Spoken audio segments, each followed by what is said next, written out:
Border Force is searching Queensland's far north tonight for suspected asylum seekers after a Vietnamese fishing boat ran aground.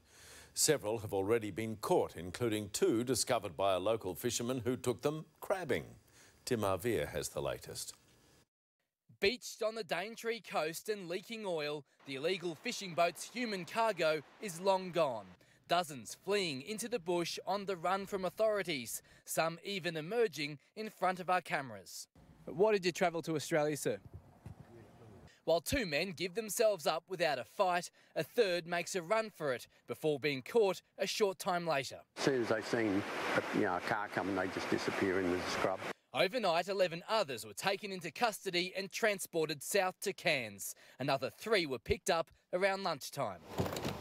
Clearly, there has been a problem in relation to the surveillance that's taken place of this particular vessel. From the moment the boat people arrived here on the beach, they would have had little idea about the hardships they would face over the next 24 hours. Even after escaping the saltwater crocodiles and the hammerhead sharks, they then had to spend a night sleeping rough in wild, remote rainforest. To top it all off, locals say many would have been eaten alive by sandflies. I reckon these poor buggers, they picked the worst buddy patch of country in Australia to break into. But some locals have been helping out. Fisherman Justin Ward picked up 2 Vietnamese men hiding in the mangroves. So we gave them a ride up the river and had a few laughs, and we got them to help us pull in the crab pots.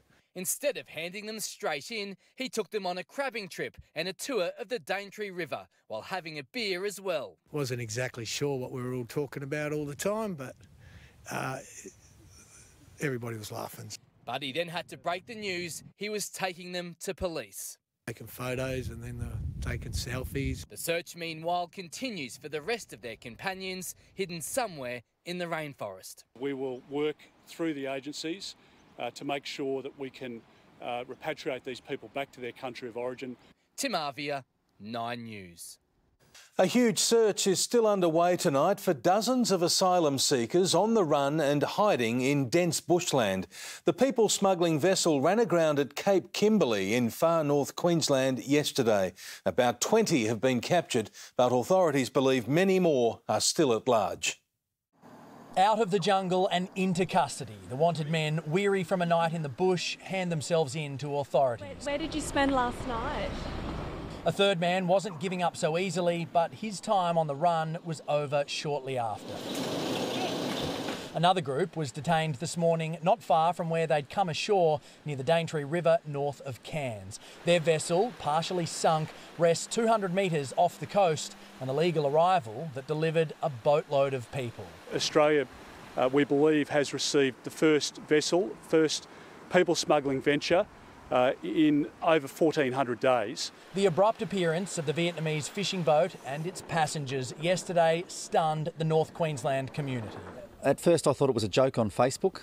Seen some asylum seekers have landed on Cape Kimberley. Police and Border Force officers flooded the region on the hunt for as many as 30 people. 11 were rounded up quickly, but a number fled, and in the thick rainforest, staying hidden isn't hard. But they could be anywhere. It'd be pretty hard to find in here, I can tell you. While the search intensifies on land, questions are now being asked about how these people could get here by sea, how that boat could make it virtually all the way to Cairns without being intercepted by Australian authorities. Clearly, there's been a failing when surveillance has not worked as it should. It's the first successful boat arrival in 4 years and timed with the turmoil plaguing the government. Those still on the run face an uncertain future, those detained do not. People will be deported from our country at the first available opportunity. In far north Queensland, Joel Dry, 7 News.